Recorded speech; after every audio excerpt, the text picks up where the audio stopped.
your host, Laura. She's a lady. She's a lady.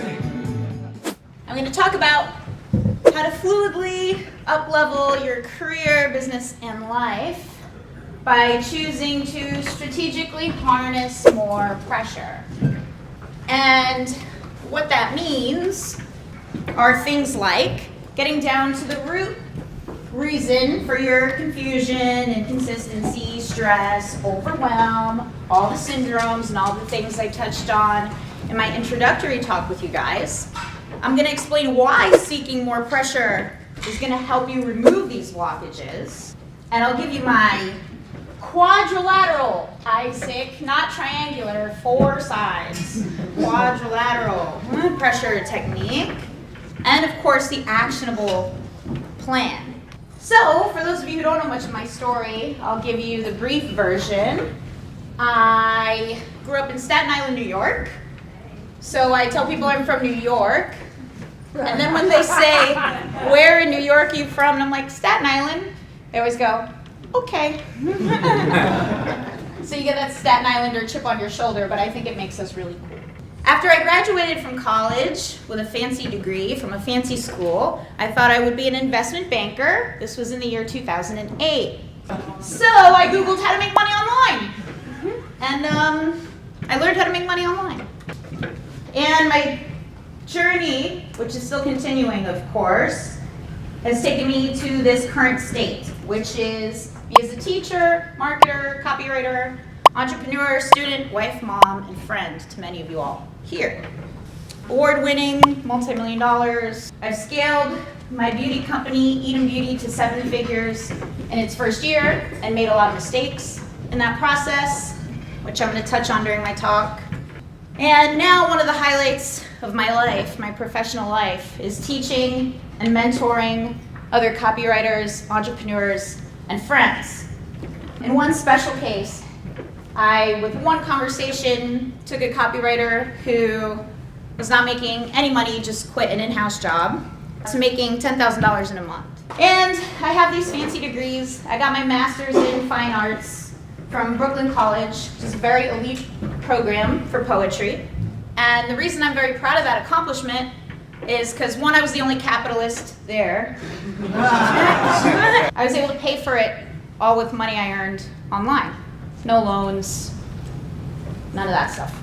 And more often than not, I will, maybe except for Tim, beat all of you guys at a game of No Limit Texas Hold'em, which hopefully will play some at my house later tonight. And when I play craps, which I don't advise, I do always put the minimum bet on the hard 6, and I'll tell you why later. But all that nice stuff aside, I think it's so interesting, the similarities between Glenn, Stefan, Amber, and myself. We have this problem. Not to blame our parents or anything, but here's the impact my parents had on me. And it's not all their fault. They do the best they can. My dad is a chronic challenger. The only way he could or would get me to do things would be by telling me I can't do them. And then I became very good at doing them. And my mom's got personality disorder. She also would only say I have potential and nothing else. Never say I was meeting it or coming close. And in fact, as I got older, I made a game out of telling her I love you and seeing if she would say it back, and she never did. So of course that created some sort of beliefs and stories in my head. Things like, if someone doesn't challenge or criticize you, they don't love you. If someone is kind, they're soft and weak. If I admit my flaws or shortcomings, then I am weak and unvaluable. Really important part. You cannot succeed without beating yourself up, beating yourself into it. The pursuit is useless without the win, similar to how Glenn said earlier. And somehow, even when I do win, I am wrong. In some way, I am wrong. I am morally broken, damaged, and wrong, and I'm a bad person. And with the whole potential piece, of course, comes that feeling of never ever being enough. Of course, these are all contexts. These are all stories, all meanings that I've derived from my lived experiences. And I've made these things be useful for me. Maybe that's why we cling to them so much. You know, maybe that's why I was like, I have to achieve this. I have to get this next thing. I have to be perfect to get a hit of dopamine from being loved or praised. But if I'm not perfect, I won't get it. You need more of it every single time. We know this about dopamine. It gets pretty challenging. So I had to figure out something else, because those accomplishments gradually would mean less and less and less. So what I found to be a more effective and fulfilling way, for one, if I'm being completely honest, it's speaking to you guys right here, right now, for the very first time in my life, and it's incredible, so thank you. By which I'm doing this, applying some pressure to myself. But it's not mean pressure, and it's not scary pressure. It's graceful and strategic pressure, and it's holistic. It's within me, and it's what I try to do externally. So, some of the things that I mean by that are not just challenging myself in business, but challenging my worldview, my ways of being, the things we talked about earlier, the contexts I create, the meanings I assign, and the stories that I tell myself. I remember to observe my observations. Externally, how do I interact with other people? How do I treat them? Do I really show up for them in the way Amber encourages you to? With love and openness, with a server's heart? Do I protect my friends? Do I keep their secrets? Or am I distracted? Am I focused on myself?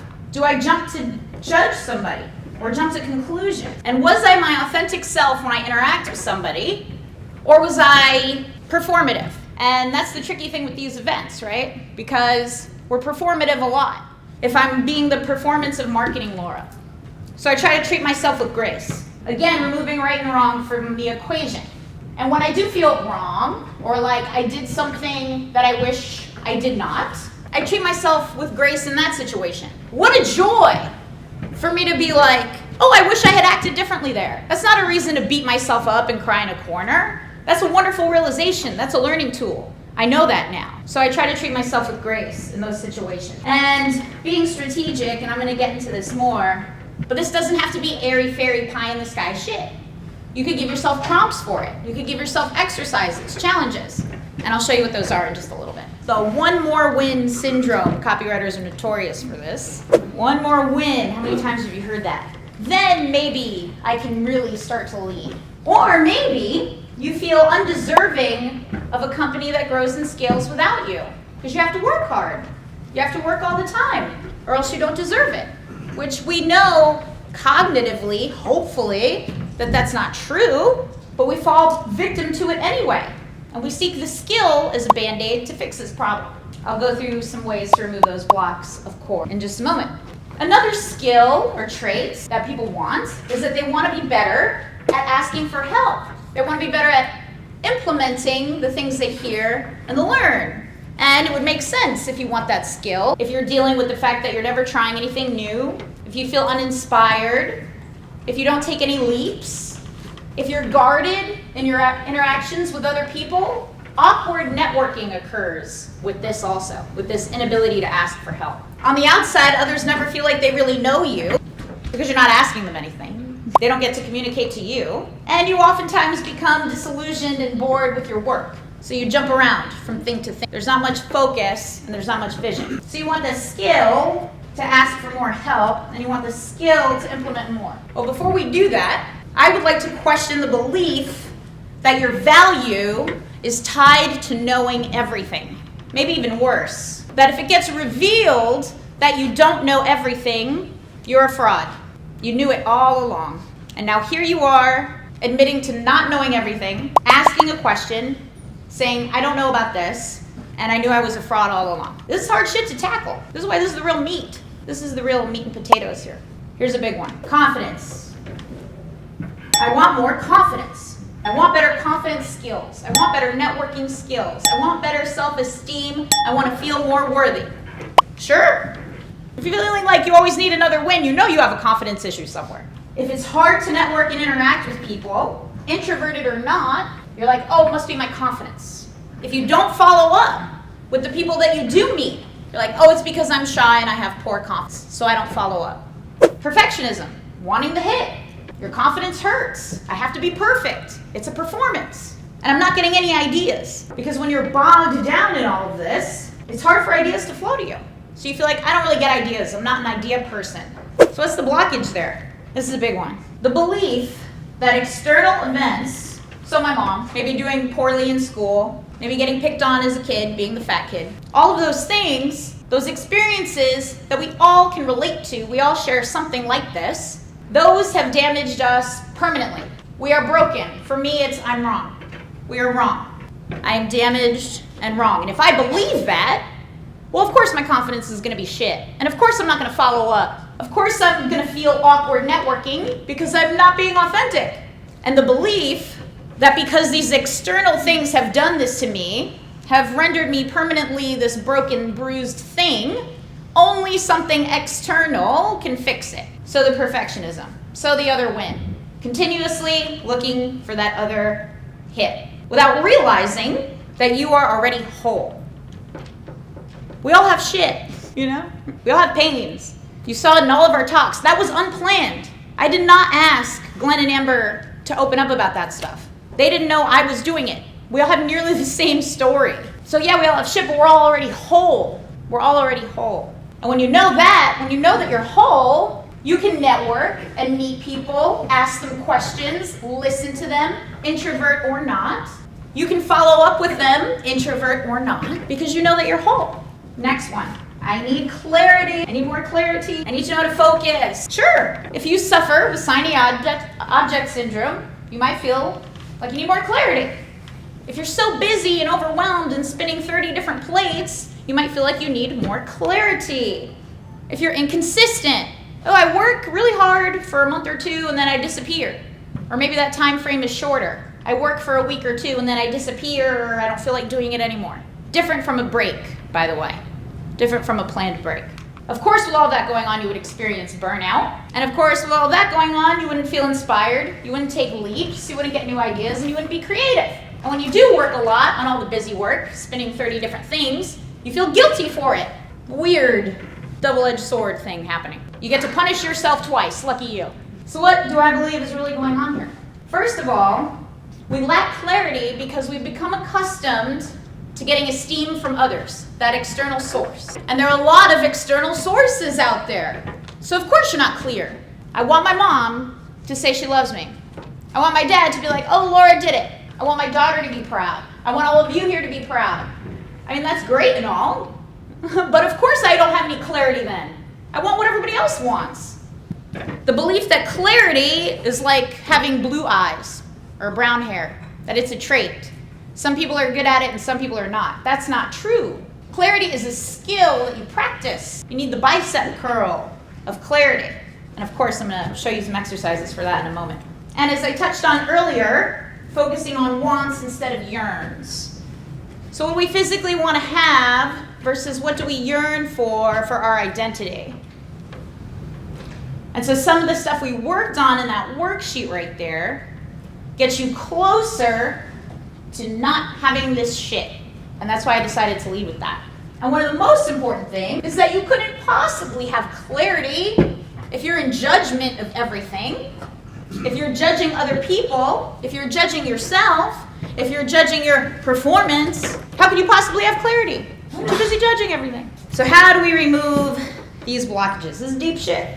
This is important shit. Of course, I mentioned wanting to be a physicist. Now we have like a real ass physicist. Here's the formula for pressure. It's force over area. Force can, of course, be broken down. That's Newton's second law. F equals ma, mass times acceleration. And area is length by width. So what does that mean? Here are the levers you could pull to increase pressure. Force, which I'll define as the desired impact, enthusiasm, and reach you have for something. So how could you invite more force into everything you do? A good example is me, here. This is force. How can you increase the rate of speed? Acceleration is not just speed. I could have actually broken it down one more time into the formula for acceleration, change in velocity over change in time. So you have to keep getting faster and faster and faster. And of course, you decrease the area. Apply more pressure to a more condensed spot. I was talking with Arya last night, and I asked him what one of his intangibles are. Why does he think he's so successful? I have more, but we'll pull those levers on these types of pressure. And I'll just dive into our first one, which is language pressure.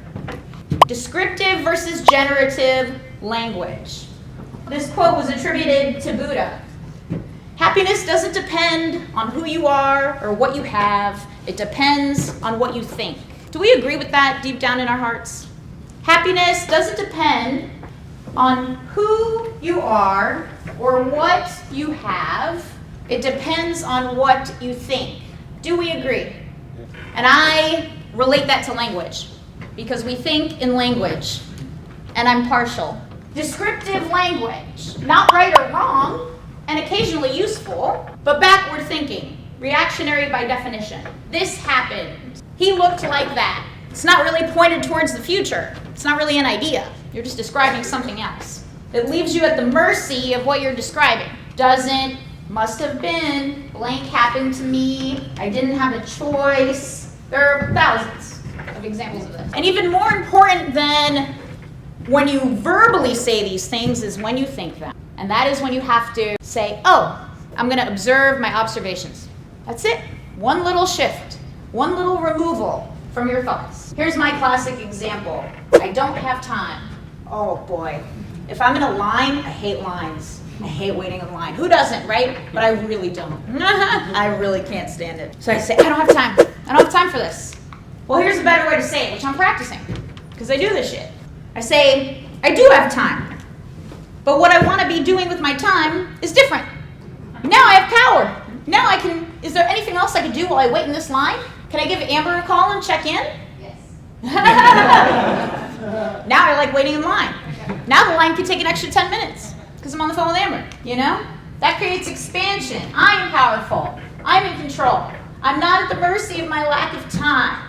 Nothing really changes when I'm stuck in the line, except for what I decide to do. And invite solutions to the whole situation, which is an example, of course, of a distinction. I've made a distinction between one reality and another.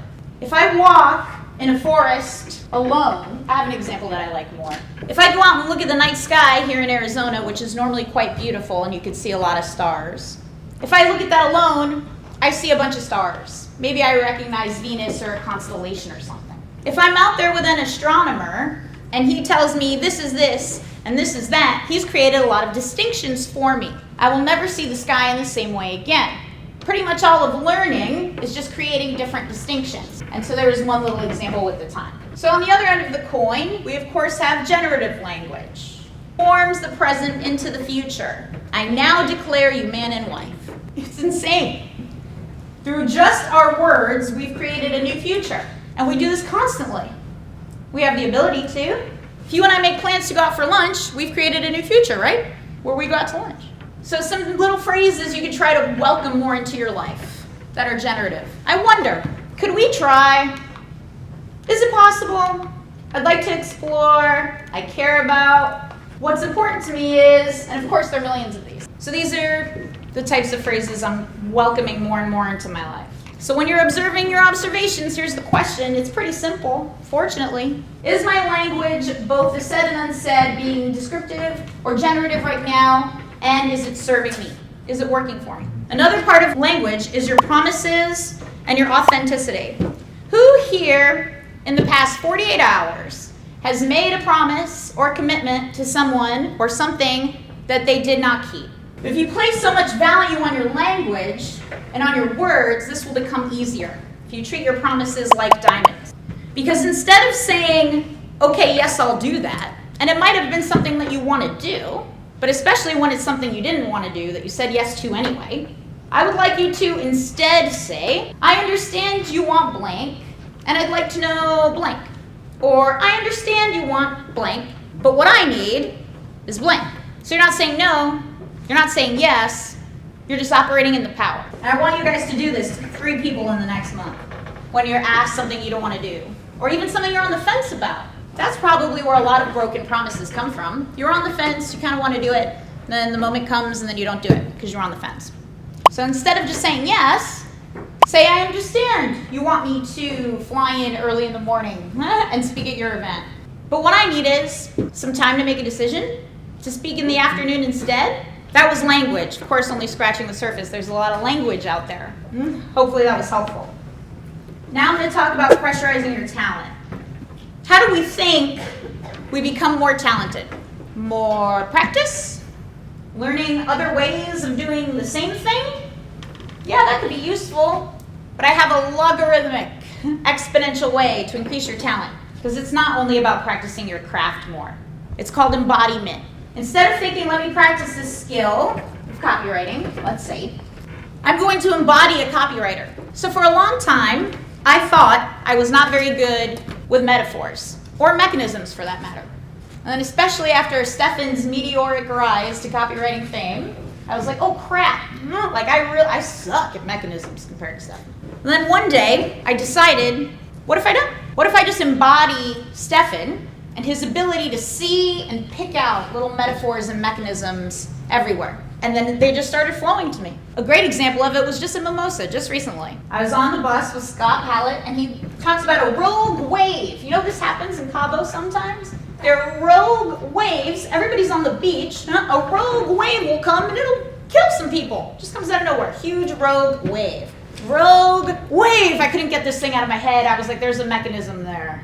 There's a mechanism in rogue wave. And then lo and behold, a little bit later on, Michelle from Ageless RX was telling me about her product, and I thought of Rogue Wave, and it wasn't quite perfect, but then it inspired me to think about the moon, because the moon controls waves. And then with the moon, I thought of crescents, and I gave her a mechanism, the crescent effect. See? Now, should I have handwritten like 10 sales letters to do that? Or should I have just decided that I embody it and to listen, open my learner's ear to everything that's already around and available to me? I have another great example from Tiana. Tiana, can I tell the story about the church? Yes, if I know what it is. So I was talking with Tiana the other day, and Tiana was and is an actress also. And she told me how, for example, if you're playing a Hungarian girl from the 1800s, her acting coach would say, go to a Hungarian church. Embodiment. Just go be there. And Tiana told me she, I don't know what exactly I'm going to get while I'm there. But then when she showed up on set, she saw a stained glass window that reminded her of the church. And she was back in the church. And she became in an embodied state. And she was able to perform better. And then in that same call, Tiana asked me, should I write 5 more sales letters before I pitch this client something? I said, no. I said, you should go to the church. Go to the church of your prospects' customers. Embody them. You don't need to write 5 more sales letters. I love that story. By the way, I have an incredibly valuable free gift for you. It's called the 6 Simple Mindframe Shifts that can add an extra 0 to your business. This guide is potent. It is something that every entrepreneurial person needs to see. Go check that out at mindframe.me.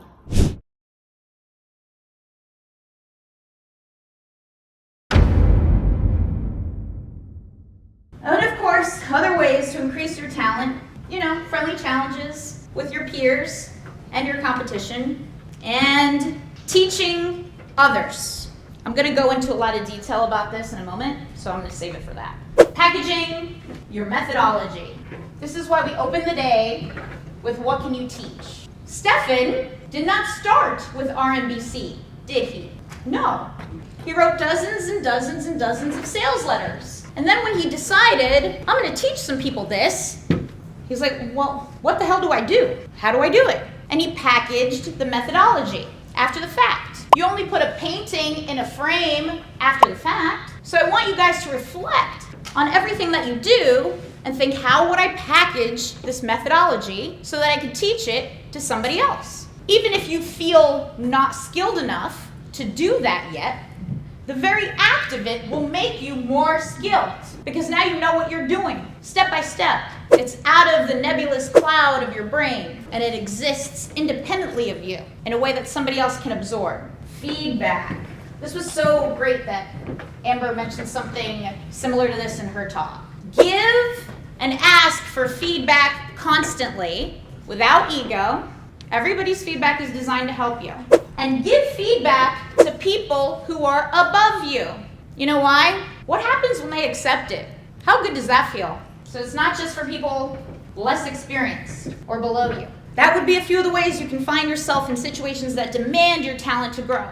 And a few others would include, of course, taking a stretch job, attending some exclusive event, speaking even when you're nervous, just like me, and showing your package methodology to somebody else. Okay, good so far? We've done 2 types. Awesome. I'm gonna have a sip of water.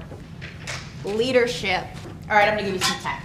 Along with removing your leadership block. I used to think I was the worst leader. Total mess. I was like, Laura, you're disorganized, your ADHD flare-ups, you're so particular, but then you don't give a shit depending on what it is. How is anybody gonna know? How's anybody gonna be able to follow you? But then I learned that I just wasn't trying to be the right type of leader. So that's why I think this part is super important. And I'll define sort of the different characteristics of each one. There are more, but these are the ones that I find kind of the most pertinent to us. I break this down into 2 categories. How this leader treats the destination and the path that we take to get there. Planned path, because of course, paths change. But a visionary leader sets the destination and then others execute the path. Others both set the path and execute the path. That's me.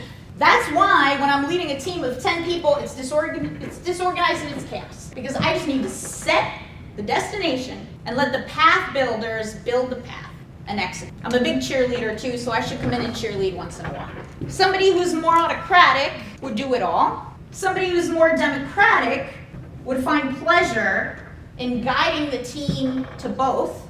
Somebody who's a coach, a little bit different, would advise and ask a lot of questions to get there. Someone who's an affiliative leader will get the team's feelings on everything before coming to a decision. And I don't know if many of us could pull off being a lazy, fair leader unless we had a bomb-ass team, but you just let them run with it. So, introverted or not, here are some ways you can assume more leadership. Create the leadership context. When somebody's volunteering in something you assume they're passionate about because they're donating their time and energy for it, how are they? They put a lot of energy into it, a lot of intention. They give a shit, they're passionate about it. So why aren't they like that at work? What's different? Different context. So what can you take from the volunteer context into your work context? Could it be a shared vision? Could it be the way your company gives back to the community? Could it be its goals?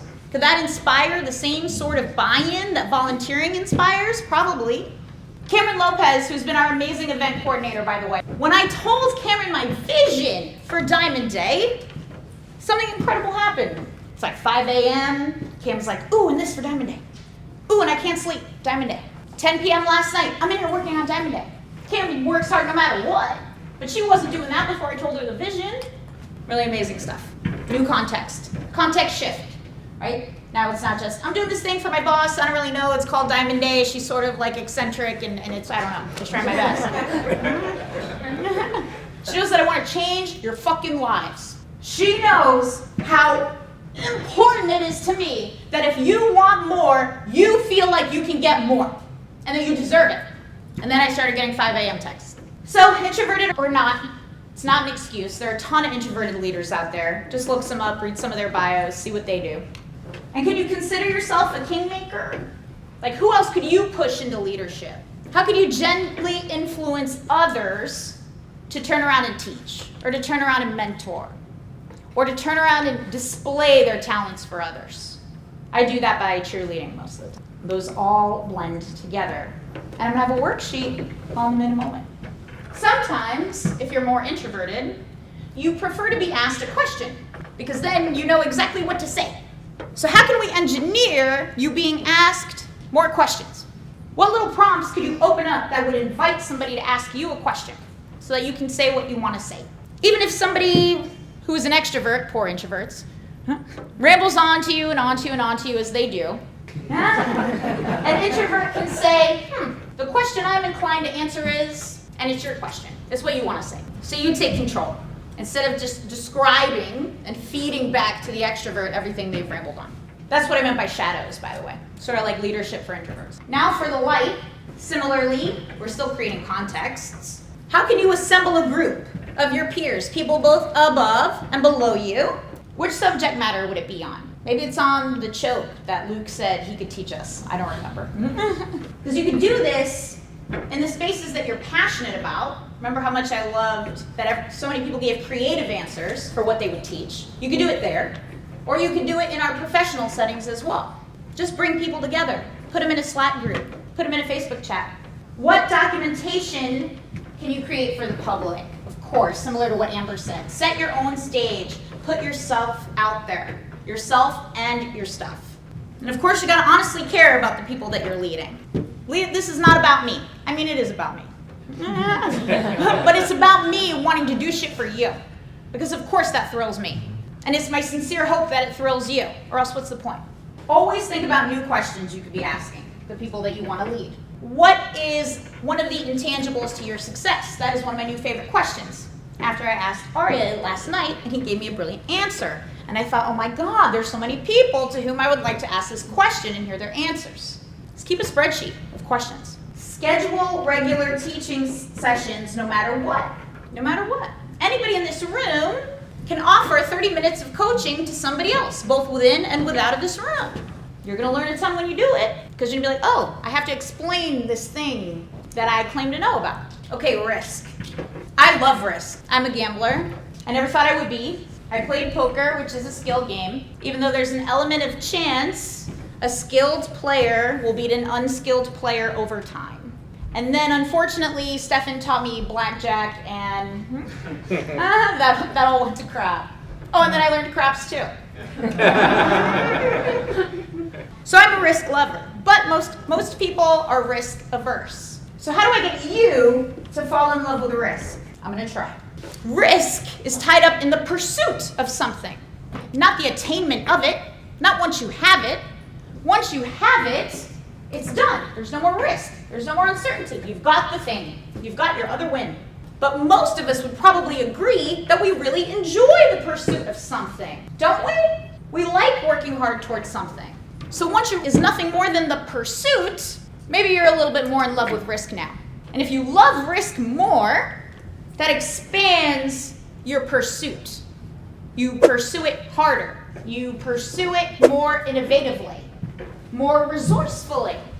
You get it done no matter what your means are. And of course, falling in love with risk places you legions above anybody else because you will do things that they won't. That's inherent in the definition. So that comes to my parlay plan and why I always bet $5 on the hard 6 when I play craps. Because if I win, and it normally pays like what, 6 to 1, 7 to 1?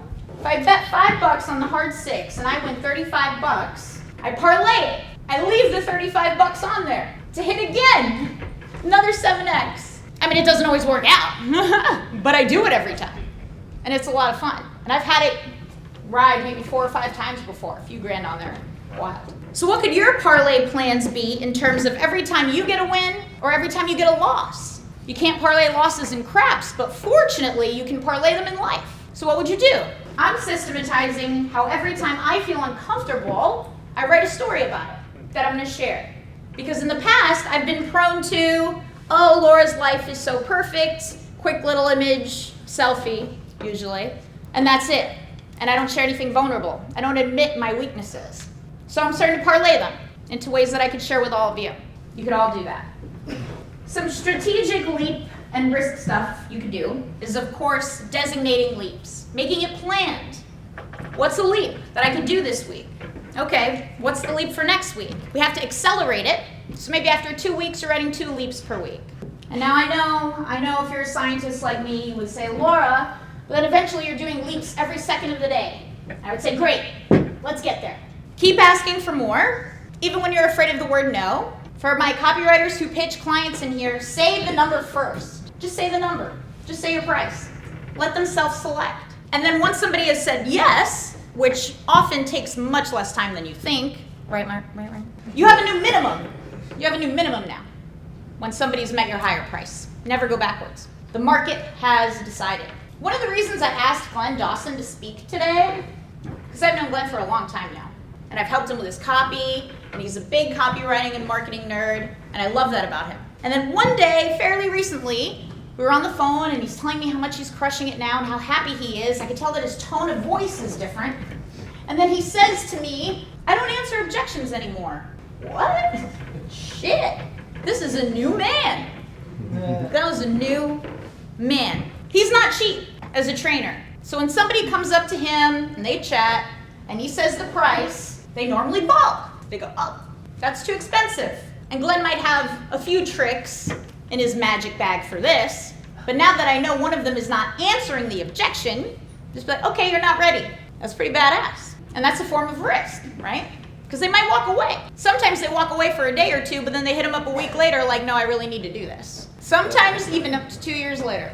So decreasing the amount of objections you'll entertain. But you can make this really systematized too.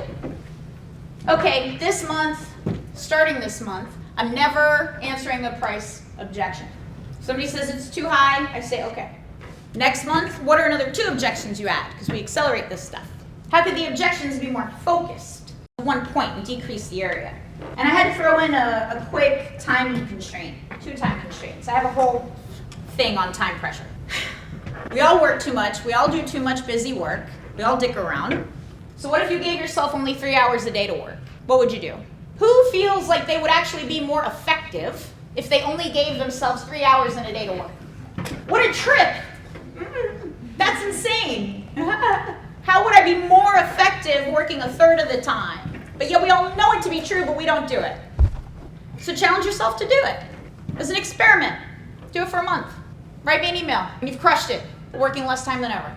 And doing 2 things at once, some time collapsing. Can you meditate and be inverted upside down? Glenn might have some good things on this.